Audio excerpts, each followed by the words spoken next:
Hi, everyone. First of all, welcome. It's so nice to see so many new faces. There's some familiar faces and new faces too, and it's really exciting to have a chance for Roberto and I to chat with you about this new opportunity that we're really excited about. When we got this through, I was really excited to talk about it.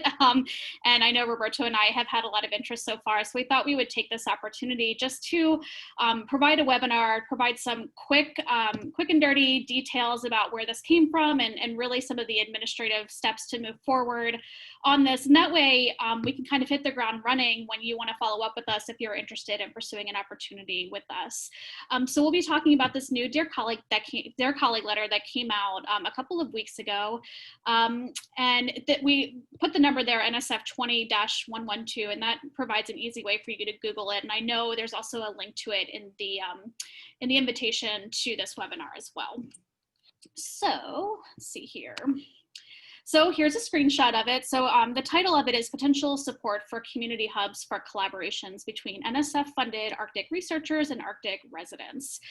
So you can see here, and there's a kind of more there if you go that provides more details that we'll go over in a second as well. But really what we are saying is that we, as the Office of Polar Program and the Arctic Sciences section, are really interested in receiving proposals that really focus on enriching the interaction and improving collaboration between Arctic residents and NSF-funded researchers. And we will go through what we think that might look like to you and to us. So first, it's really interesting.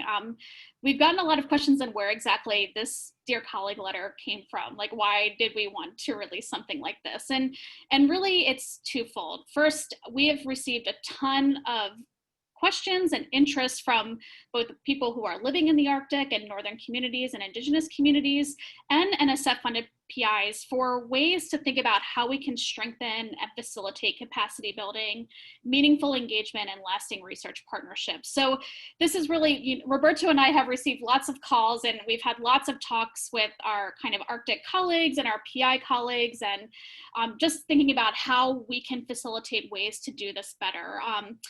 And so we thought this DCL might be a good way to encourage some interesting and creative ways to support some of those activities. Another aspect of this is that NSF has a deep commitment to develop opportunities to broaden participation, support diversity, inclusion, and equity efforts, and address community-driven needs and priorities for supporting research collaboration. So not only does that mean wanting to diversify who serves as a PI on NSF-funded projects, but who participates in NSF projects and who is driving the development of research questions and research projects. So there's really this kind of twofold kind of prong approach to why we decided to write and release this Dear Colleague letter.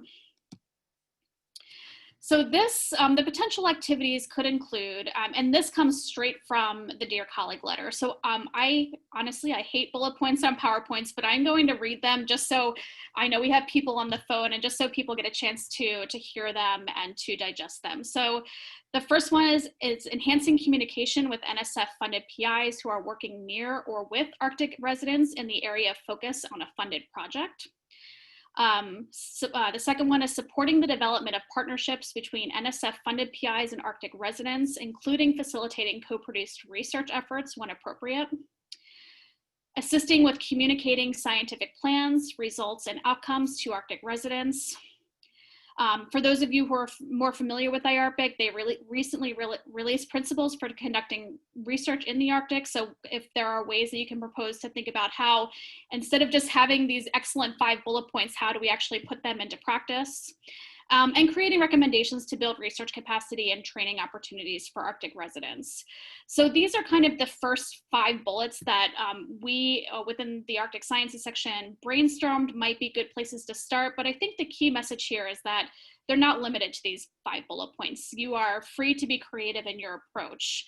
And with that, what the overarching themes are really that we wrote the DCL. If you have read the Dear Colleague letter, or if you haven't, I would suggest that you go and take a look, is that we wrote it to be very flexible and open-ended to allow for creativity and innovation in approaches. So those last 5 bullet points that you just saw, are not the like end all be all of what we're looking for. We know that the Arctic is a very diverse place. We know that projects and needs will be diverse in scope and based on local and regional capacity, history, and needs. So I think just being aware that we are willing to brainstorm with you on what might fit best for the region that you're working in. And really overall strengthening of research capacity, communications, and more equitable collaborations. Those are really the overarching themes of this Dear Colleague letter.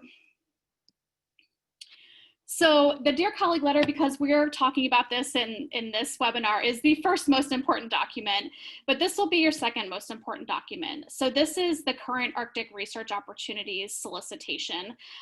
The NSF solicitation number is 16-595, or you can just Google the Arctic Research Opportunities Solicitation. And if you want to submit a proposal to the Dear Colleague letter, you will be submitting your proposal to this solicitation. There are no deadlines for the solicitation. You can submit when your proposal is ready. That gives you plenty of time to think about what you would like to propose, have lots of conversations, and think about what might fit best. That being said, one of the kind of things that you will want to do is to talk to your program officer, and for the DCL will be Roberto and I. Reach out to us and please let us know what you're thinking. We don't want to be blindsided by any proposals. We want to see really good proposals, and our job as program officers is to help guide you on what might fit best for increasing your chances for a successful proposal. And this is the third most important document, or arguably the first. We can think about where these things want to be ranked. But this is our Proposal and Award Policies and Procedure Guide. It is a tome of information on how to submit an NSF proposal. I would not suggest going through and reading the whole thing. You will be asleep within 5 minutes, I'm sure, but this will provide you all of the information on what supplementary documents are required and things like that, or what font size you are required for NSF proposals. And again, we're happy to answer these questions as program officers, but this document actually provides a lot of the information that you need. So with that, I'll turn it over to my colleague Roberto, and he will talk about some of the specifics of what we are talking about in the Arctic Research Opportunities Solicitation. Thanks, Colleen. And I see that Liz has put a link in the chat as well to the different guides and solicitations for easy reference. In the remaining time for our brief presentation, I'll provide an overview of the opportunities listed in the Arctic Research Solicitation and provide a little bit more description of those mechanisms and processes. So for those of you not familiar with the Arctic Research Opportunity Solicitation, there are now at least 6 different types of proposals that are accepted. And I'll highlight 3 that include general Arctic science proposals, conference proposals, and research coordination networks. The other 3, which I won't be talking about, include proposals that come into the core program I manage, Arctic Observing Network, the Doctoral Dissertation Research Improvement Grant, and also something called Research Networking Activities. Next slide, please. So before even important steps to take even before developing a proposal and submitting to us, I'll reiterate Colleen's great advice to read carefully through the Dear Colleague letter, the Arctic Research Opportunity Solicitation, the policies and the Proposal and Award Policies and Procedures Guide.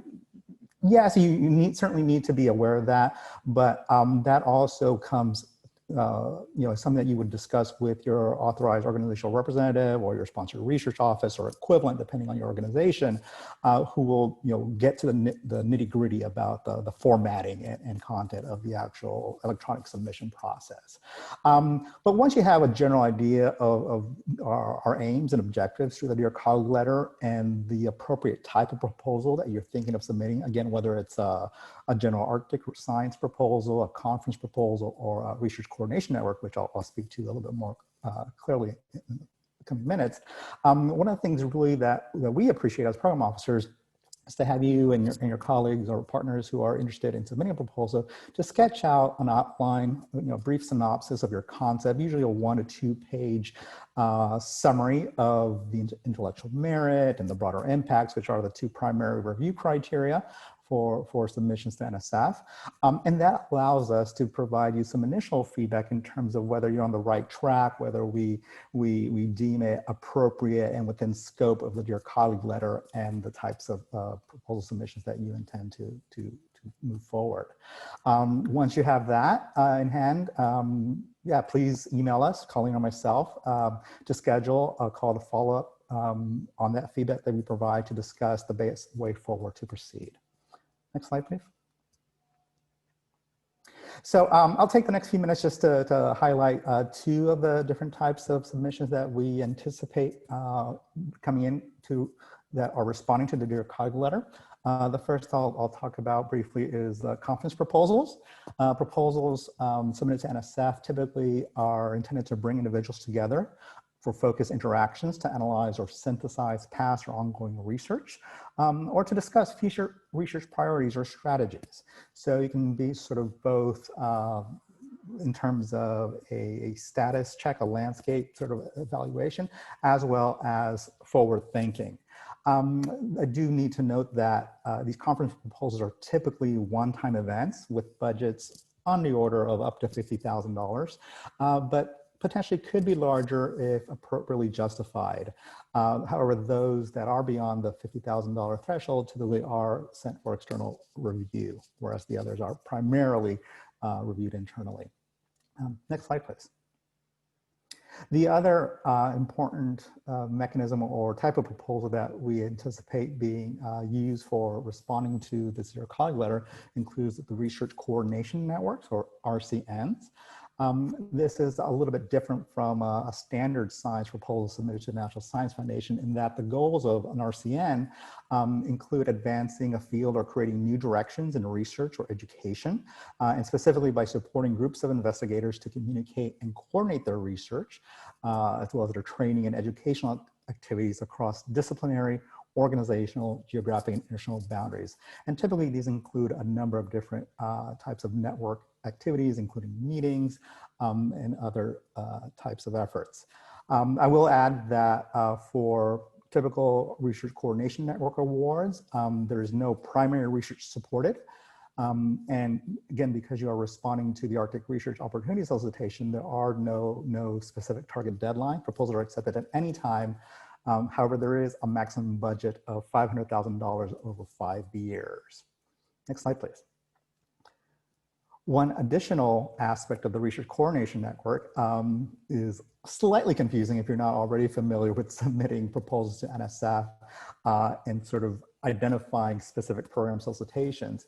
Even though RCNs in response to this Dear Colleague letter would be coming into the Arctic Research Opportunities, NSF Publication 16-595.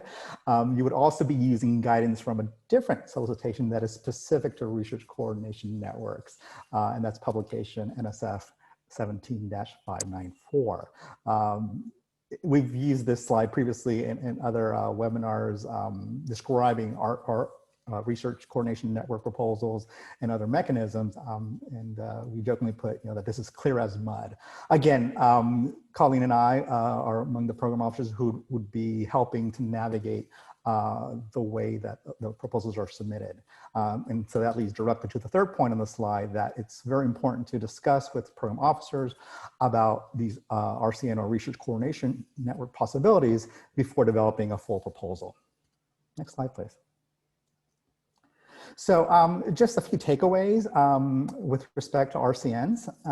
I'll note that typically, I indicated that RCNs support coordination activities, but those types of activities and the nature and the scope and the size of teams can take many different forms.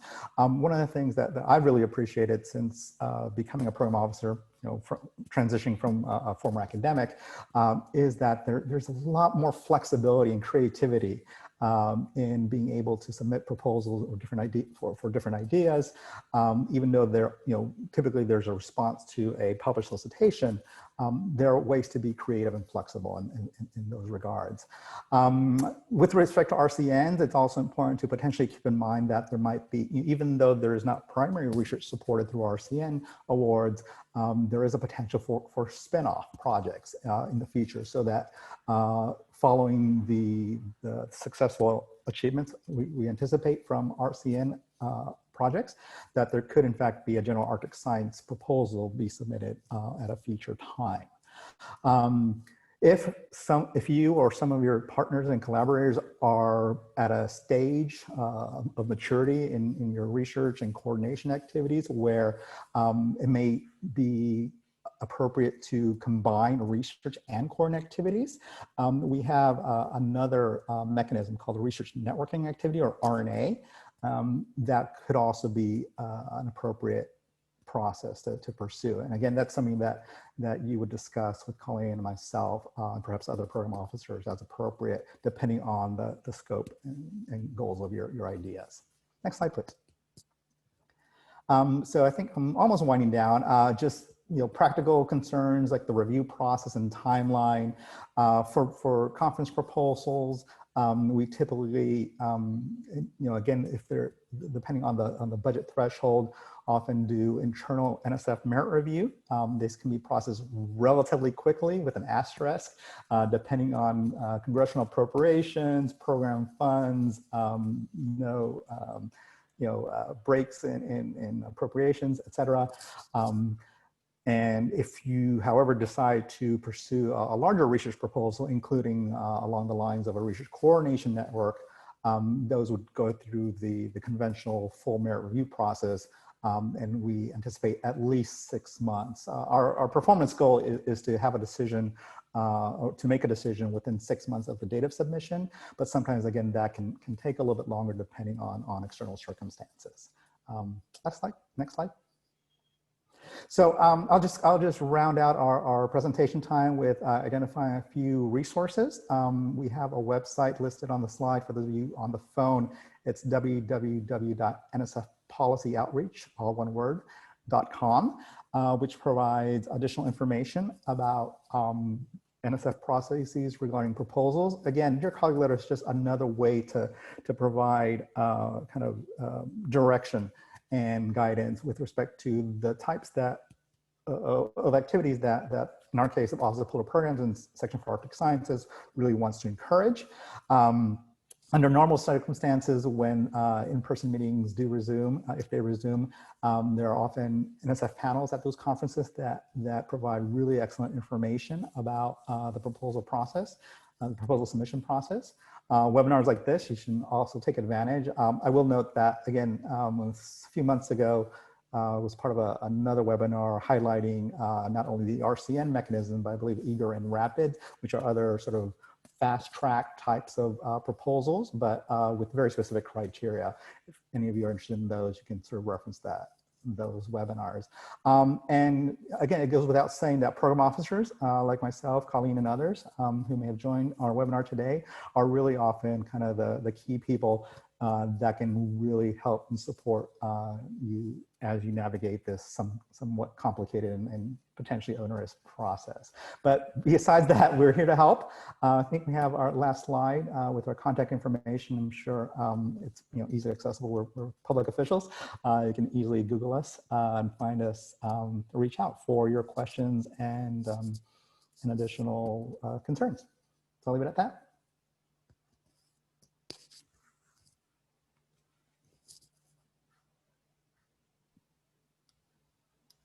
Thank you both, Roberto and Colleen.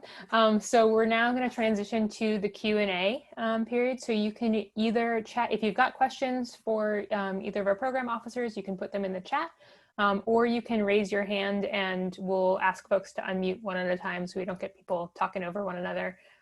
You can, again, raise your hand if you're on the computer by going to participants and then selecting the raise hand button in the lower right corner. And if you're on the phone, it is *9.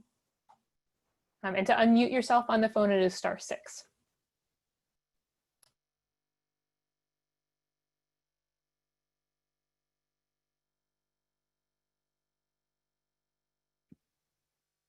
We must have done our job very well for there to not have any questions. I'm seeing a hand up from Lynn Polensky. Go ahead. Hi, could you go over the funding amounts again and the timeline for funding? Thank you. Sure. Roberto, do you want me to take this one? Sure, go ahead. So that's actually really quite open and something that you'll want to talk about with your with Roberto and I on what you're planning. And so really the Dear Colleague letter is just expressing interest in receiving proposals in this regard. So I could imagine, you know, if you need a little bit more time and you would like to do a conference grant to talk to people first, then, you know, there are limitations there that we went over. And then, but if you think you have a really strong research question that could go to the Arctic System Science Program, for instance, then, you know, you can go for a lot more money. So the timeline is open, given that deadlines are, we don't have deadlines, and the budget is open as well. And so it's just kind of, you have to think about your proposal, what kind of budget that you need, and that it fits, you know, the budget is justified for what you're trying to do. Roberto, did you have anything to add at all? No, that's great. I was going to take a moment to answer two of the ones in the chat, and then we can return to, it looks like Mike Abels has his hand raised. With respect to Brian's question about are funding opportunities limited to conferences or RCNs, no, they're not limited to that. The funding opportunities are available to any of the different types of proposals within the Arctic Research Opportunities Solicitation, which there are 6. We decided to focus on conference proposals and RCNs because those are the main types that we anticipate being most responsive to the Dear Colleague letter. However, we can also envision a number of proposals that do include a science component, a strong science component. Potentially, there might be something that comes into Arctic Observing Network, or AON, that is really consistent or aligns well with those goals that we listed, identified in the Dear Colleague letter. And similarly, doctoral dissertation research improvement grants could have a research component tying into the Dear Colleague letter. Related to that, it looks like Jack Dibb asked us to expand a little bit about the difference between an RCN and an RNA, or the research networking activity. The primary difference is that the RNA, or research networking activity, includes a research component beyond the traditional coordinating activities. Some folks use the term RCN, you know, on steroids. So really larger scope, a little bit more complex. There was a recent RNA award through AON program that deals with the Sustained Arctic Observing Network's ROAD process, a roadmap for Arctic observing and data systems. And not only is it this international collaborative networking activity, but also includes a case study around food security in the Western Pacific. And so given that additional research component beyond the typical networking activities, made it appropriate for this research networking activity. Again, that's something that can be discussed further with us. So Mike, you have your hand up, and then I can get to the next one in the chat after Mike. Yeah, I'm curious, with the term education at UAF, we might have a unique opportunity to partner with our native College of Education and actually have community members on faculty that are close by to our local native communities. What's your advice on how much into the education realm we could go, or you're pretty open to anything? We have this really unique opportunity. Yeah, I would say, you know, from my perspective, I want to see creative and innovative ideas. We have certainly talked, I don't think Lisa Rome is on the call, but Lisa Rome is our Polar Education Program Officer in the Office of Polar Programs, and she would probably be very interested to talk to you about that too. So I would say if you have a creative and innovative idea, please, you know, approach Roberto and I and let us know what you're thinking in more detail, and we can kind of help steer you in the right direction. Does that help answer your question? Yes, thank you. Great. And then Ryan had a question about workshops and conferences. So yeah, we use the word conference and workshop pretty interchangeably. So yes, a workshop could also be considered under the conference opportunity. And conference opportunities are available for anyone who is able to submit a proposal to NSF, not just existing PIs.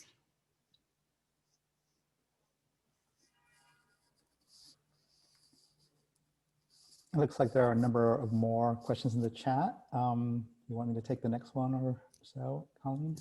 Sure. All right, Kathy Licht, or Liked, excuse the mispronunciation. If we had a science proposal funded and wanted to request additional money for an outreach program, how do you advise deciding between a request to this program versus the one that funded our science? And so that leads in, actually very similar to the, relatively related to the next question by Yarrow about supplementary funding. So if you already have an active award, there certainly could be an opportunity for requesting a supplemental amount of funds, but that normally has to be consistent with the original scope of the award. So you can't add something new. However, that does not prevent you from submitting a new proposal in response to this Dear Colleague letter opportunity. And that can be in alignment with the original award potentially, or it can be a separate piece altogether. It really sort of depends on how you frame that. And so again, that's something that for you to follow up with one or both of us after this webinar. And so yeah, I'll just sort of tie on, since it's related, Yarrow's question about might we welcome supplementary funding request to enhance activities related to existing research grants supported by OPP. Again, supplemental requests do have criteria, and we have policies under which those can or should be reviewed and approved. And the primary one is that it has to be within scope of the original award, as well as that there is some sort of, I won't say urgent, but some important need that allows for successful completion of the original science objectives. And so depending on the particular project and its stage and maturity, if it's an early project, later project, there might be different considerations involved, and that's something for us to evaluate on a case-by-case basis.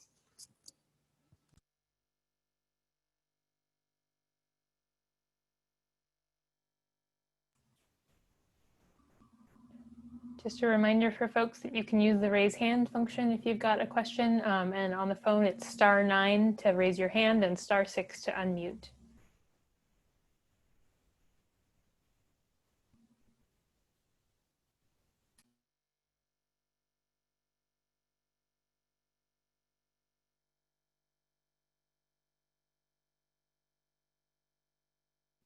So maybe while people are thinking of questions to ask, I'll highlight some of the NSF people online just so everyone knows how much support there is at NSF for this Dear Colleague letter, which is really exciting. So we have Bev Walker, who is a program analyst in the Office of Polar Programs. We have, let's see, I'm going down the list, Erica Hill, Program Officer, Arctic Social Sciences.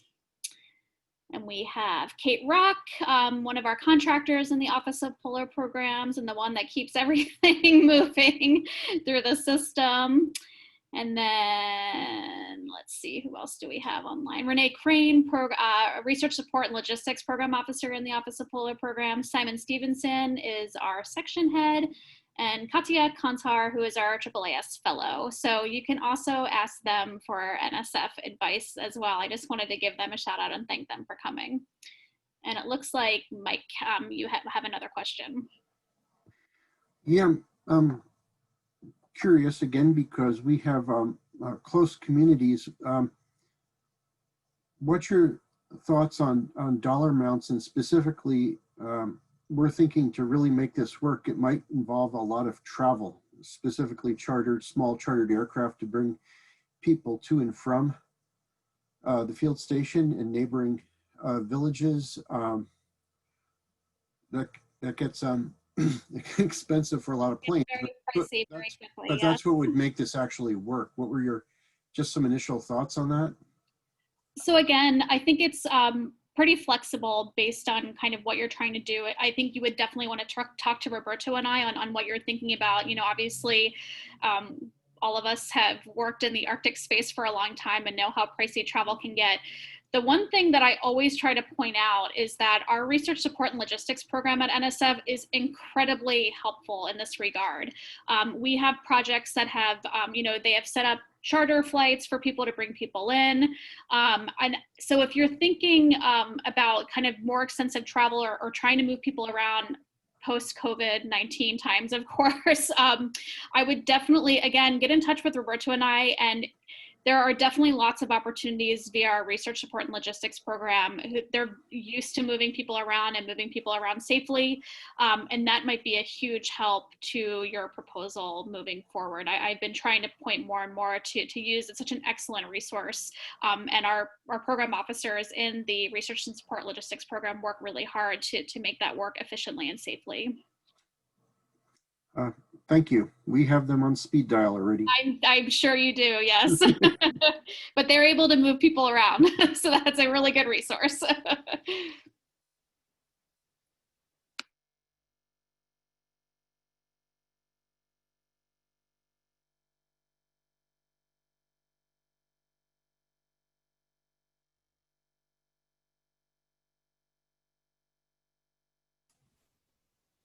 Do we have any additional questions for Colleen or Roberto?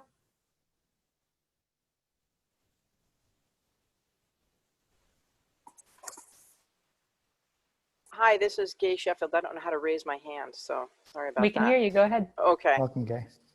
Thanks. I'm just wondering, is there, do you have anything where Arctic residents or Arctic communities will be able to relay back to NSF whether projects were successful or not? Is there a way that the, I live in Nome on the coast of Western Alaska. Is there some sort of mechanism that communities, you're hoping for really good communications, and I think this is a great opportunity. Is there a way for Arctic communities to provide you feedback?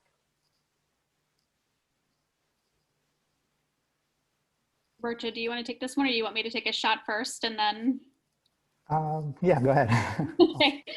So I would say there's not really a formal mechanism at this point, but I think many of you know, Roberto and I have talked to a lot of you about a lot of the issues that we have kind of been dealing with in this space, especially with NNA. And you know that we've always been receptive to hearing about some of that feedback, even though there's not a more formal mechanism in place. But I think certainly I would love to kind of think about how we better evaluate the successes and perhaps some of the challenges of this DCL. I know I'll single out Katya Kantar, who I just mentioned. She has been doing a lot of work on evaluating kind of some of the progress of the NNA program. So maybe we can tap some of her expertise. But thanks for bringing that up, Gay. I think we've been so excited to get this out and to try to get proposals off the ground. We haven't really thought about that next step yet on kind of evaluating metrics of success or challenges. So if you have any other ideas, please feel free to let us know. And Roberto, I don't know if you have anything else to add to that.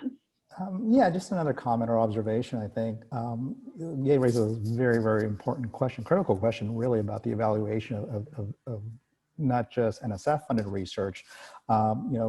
This is not created in a vacuum. Obviously, there are other federal agencies, other private organizations or nonprofit groups that also fund or conduct research in the Arctic. And so it's important that there is better communication, better coordination among, for mutual benefit. And so it shouldn't be a surprise that through the interagency process, the Interagency Arctic Research Policy Committee, or IARPC, who's generously hosting this webinar, there are efforts in play, in discussion, principally around the development of the next 5-year Arctic research plan, certainly, but also for sustained types of meaningful engagement and I think evaluation of not just the next plan, but the current research plan. And so there are multiple conversations in play, and I think that if it's not explicitly in the Dear Colleague letter per se, but any activities that include evaluation, would be worthwhile and within scope of what we're trying to achieve here. Thank you.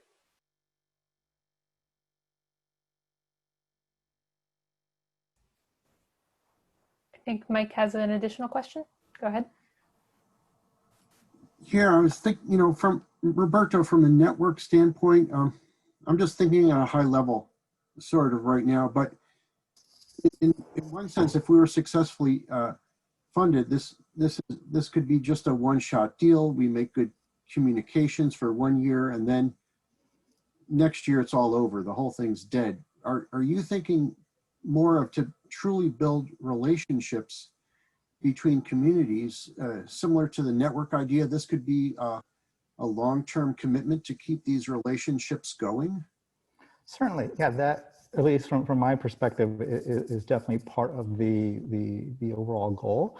I mean, again, it ties back to the budget and sort of the scope, and these could be 3, or more year proposals initially. And I think similarly to those awards, those projects funded under AON, the Arctic Observing Network, if there is demonstrated, success and goals that are being met, there's potentially a way to have renewals or continuation of those types of efforts. I think what we're trying to accomplish is not just these one-off sort of activities, but really some sustained activities that overall enrich the Arctic research endeavor. And again, none of this is done in a vacuum.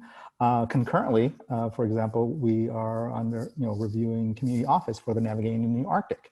And so depending on who the grantee will be for that award, I can imagine that there'll be some synergies, some leveraging, some coordination with them as well for any awards that are funded through this Dear Colleague letter, really to enhance that overall, I don't say whole of government approach, but at least from the NSF perspective, it's not just Arctic Sciences, but it's also the cross-directed NNA program and potentially some of the other initiatives that we have across the nation, maybe even long-term ecological research, for example. So yeah, I think our plan is to really build this foundation so that it can be sustained over the long term. That's under the research capacity objective. Colleen, do you want to add something? Or maybe Simon. Simon just popped on. Simon has unmuted and wants to chime in. Or correct me. Yeah, I mean, just to say, one of the purposes of this is to, in the end, improve the collaboration of academic researchers and local communities. So, in a sustaining way, we are anticipating that out of these investments under this DCL, we would be seeing research proposals as one of the sustaining mechanisms. But there's also a space for sustaining the engagement part. And so, we're excited, as Colleen has said several times. We don't know how it's going to play out, but we hope we do see proposals that both sustain engagement, but also lead to research proposals. Thanks. Yeah, as Thanks, Simon alluded to, this is kind of an experiment on our part, just to see, what works and what doesn't work, and that hopefully these long-term investments turn into future research proposals and future collaborations of people working together. So, follow up from Yarrow about oh yeah, COVID times. you want to take that one? Sure, let me scroll back up. Question by Yarrow is that, do we offer any advice about how to deal with proposing travel and in-person interactions in the age of COVID? Do we address COVID contingencies and proposals? That tends to vary from program to program, but in general, most of us in Arctic are providing that guidance to indeed sort of take into account, realistically what the circumstances are. If you're submitting a proposal right now or in the near future, that acknowledge that it may not be possible to conduct a travel and in-person meetings as proposed within, let's say, the first year, but potentially you can structure the timeline and the scope of the proposal such that those in-person and travel activities are done later on in the lifetime of the proposal, whereas the first year could be more of planning and development and identifying, or just engaging individuals in a virtual capacity. That's sort of the general stance that we're taking at this point. Obviously, situations are evolving. Things may be different in 3 months or in 6 months, or they may not. There's just a lot of uncertainty at this point, but it is important to acknowledge in some way potential alterations, delays, postponements based on current pandemic situation. Yeah, and I'll just add to that too. We know it's impossible to plan, what's going to happen a week from now, much less 6 months or a year from now, given that, that's some of the timelines that we're looking at. So again, we're here to support you and give you the best chance for project success. So I've had, in some recent awards that I've made, I have helped kind of renegotiate a budget for a PI, given everything that's going on with COVID, which was not on our radar when the proposal was submitted.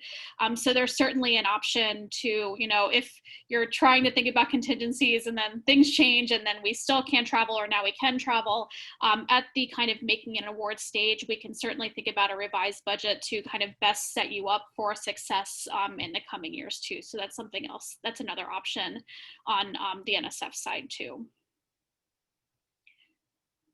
So we have another comment in the chat. Are there methods to identify skill sets among Indigenous peoples that will contribute to research beyond representation as an Indigenous person?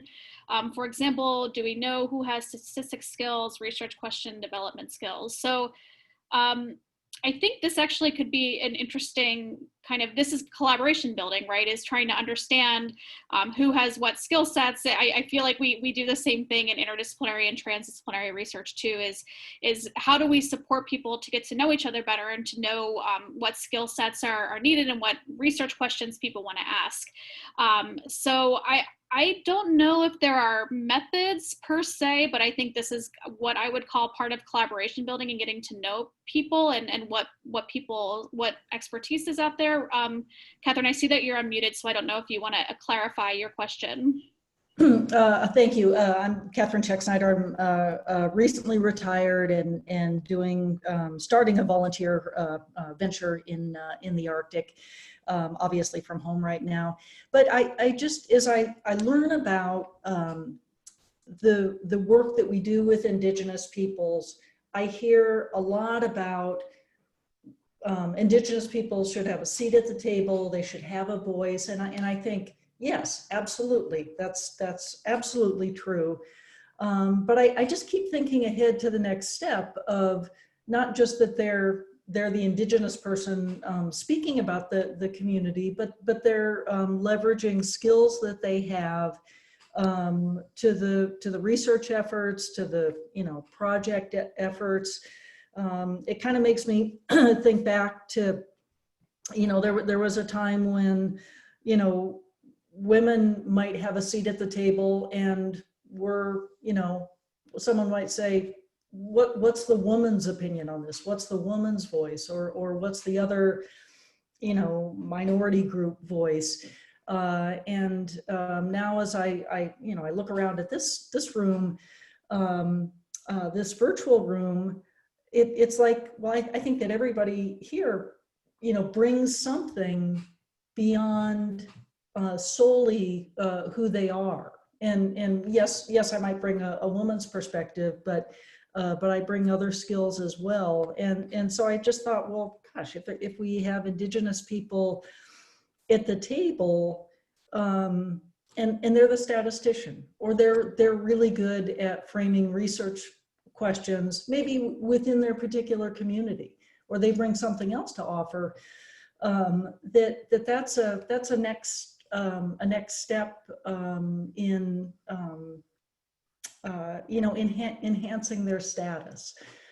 So I just, it sounds like, Colleen, you really got the grasp of my question, but maybe my remarks have clarified it a little bit. Thank you. Yeah, thank you for clarifying that. We certainly, we know that there is going to be expertise that, different people have different expertise around the table, and we certainly want to support that and not tokenize anyone at all. I think part of it is certainly that when we're talking about these collaborations and enhancing those collaborations, often, there has been an imbalance in how research questions and where research funding has gone in the past. And we're hoping to kind of enhance those collaborations and just provide opportunities for people to talk to each other more and to create those collaborations. I think, in the past, I'm based in Washington, D.C., so it's hard for me, especially now, to get up to the Arctic and to talk to people and really understand what research questions would be most beneficial to communities and things like that. And I'm seeing that Julie, I know Raymond Yakubian has thought a lot about these issues and maybe has popped a link in the chat on this. Julie, did you want to jump in and comment on this at all? I don't want to put you on the spot. Well, thanks, Colleen. Actually, that was the wrong link. I'm going to put there. I was trying to link to a co-production of knowledge framework that some organizations have been working on together for a couple of years, just so people could take a look at that. I guess the only thing I would add onto what all the good comments you just made is that, you know, I think this is really where you can start to see the value of relationship building in the long term. And I think that is what's going to be of most value to all of us in the work that we do, is to develop relationships amongst ourselves and amongst communities and everyone else that we work with. So just give me a sec. Oh, Liz did get the correct link in there. So if anyone wants to take a look at that framework. Thanks, Liz. Thanks, Julie. So that would be you, really Julie. helpful in kind of highlighting. I mean, we know that this is a very complex space, right? And it's going to be complicated, and people are going to have, and regions and organizations and individuals are going to have different capacities. And so I think it's just going to be important for us to have open conversations, especially with, you know, if you're thinking about submitting a proposal, to come to Roberto and I and really try to think about where your proposal or where your project might fit. We know that this is, as we said, really open-ended. We want to give people space to think of some really good ideas, but we know that open-endedness can also kind of lead to like craziness in the brain and trying when it's not very bounded. So that's where conversations with Roberto and I will really help. I think there was one additional question in the comment that we overlooked or got passed by from Majid, asking about recognizing that we mentioned that there's no deadline, but if we have a particular time frame, we prefer to make decisions on awards or preferred start date. The short answer is no in general. It really depends on, I think, the scope and when it's best for the proposed activities. You know, we as program officers at NSF are dependent on appropriations and our program funds. In theory, you know, we're supposed to get a budget by October 1st and spend out by September 30th of the federal fiscal year. Sometimes that's possible, sometimes less so. I mean, we always end up spending the money, but when we actually get it, you know, it has an impact on the timing, but that's our concern, not the proposer's concern. You put in, you talk to us when you think you are prepared, and you know, depending on if there's a seasonal nature or what have you of the proposed activities, ensure that, you know, you give us at least enough time, depending on whether it's a conference proposal or an RCN or some other type, depending on that review process, that there is sufficient time, you know, lead time, so that, you know, you aren't proposing to do something major in scope within, you know, 3 months of a proposal. So more lead time is usually better. In particular, if there is additional logistical support required to support the science or the other types of activities. But yeah, we have no deadlines for a reason, just, you know, when it's ready and when you are prepared to really submit your best foot forward. I should also add that, again, we have some flexibility with the start date should your proposal be recommended for an award. So, you know, when we contact you and let you know that we will be recommending your proposal for an award, you know, we'll take your original start date, and sometimes our review process may have way overshot that if things are running a little bit more slowly than we would like. So we will always come to you and say, does the start date still work for you? We know things are different. We have a little, not too much flexibility, but we can certainly work with you on a start date that might work better for you and how you're going to spend the funds. So that's another flexibility we have at the award stage. We have time for one more question. If anyone has a final question for Roberto or Colleen. This is Gay again. Gay Sheffield, UAF, Alaska Sea Grant, and Nome. And when you guys are awarding these, are for the Alaskan Arctic, are you taking into account existing communication efforts or regulatory, mandatory sort of communication entities like Board of Fish or Board of Game or Rural RAC advisory committee meetings so that a communication effort won't be duplicative or or disruptive to existing Arctic communication networks? Are you guys going to be taking that into account? Thank you. I can take this one quickly, Roberto, and then you can add on. I would say yes, and we'll certainly, you know, most of these, if not all of these proposals, will go through an external merit review process. So we will be selecting reviewers that are hopefully, you know, if we do our job right, which I know that Roberto and I take our job very seriously, that we will select reviewers that are, that really know the on the ground situation well. And I'm sure the reviewers will comment on those things to make sure that things aren't being disruptive or duplicative. Roberto, I don't know if you want to add anything to that. No, I concur. That's typically our approach. We try to find the best technical experts who are familiar with the ins and outs of proposed activities and usually the particular region as well. And so that's part of our due diligence. Even if, you know, if we're to reach a recommendation for award stage, to ensure that we are not being disruptive or duplicative in those efforts. Yeah. Awesome. Thank you so much. And I should also add, this will be my begging phase that, you know, we are always looking for really good reviewers who are really well connected in the Arctic space. So if you are interested in being a reviewer, would like to suggest anyone that could be a great reviewer, we would love to hear from you. We are always looking for more and more people who can provide really good reviews for us. And reviewers are so important to really drive the proposal process. So please feel free to email us with suggestions for reviewers too. Thank you. Yeah, and Danielle, maybe I just saw you unmute briefly and try to raise your hand, so I'll give you the last question of the webinar. Oh, thanks so much, Colleen. It actually follows nicely the comment you just made. I was curious if you've thought about who would review for those proposals that go above that $50,000 threshold and need external review. Have you thought about who may review those proposals either at the peer reviewer level or a panel level? And have you thought about including folks like community experts as opposed to the typical academic? Yeah, absolutely. I think, you know, Roberto and I are really dedicated to making sure that we have reviewers who are, you know, not your typical academic. We know that experts exist outside of the realm of receiving a PhD. So, and we take diversifying our reviewer pool really seriously. So again, this is where I beg people to send us suggestions for good reviewers. Those of you who live in Alaska are much more connected, better connected than Roberto and I, being way across the continent. So we would love to hear from you. We are absolutely interested in having reviewers from across the spectrum who have the right expertise to review these types of proposals. Roberto, any last words on that? I think most of us in Arctic science programs already do. Yeah, that. Yep. Our panels are very, very, very diverse and broad in scope and experiences and skill sets. Yeah. Yeah. All right, thank you again, Colleen and Roberto, for taking the time to do this webinar. Thank you, all of you, almost 100 of you who joined.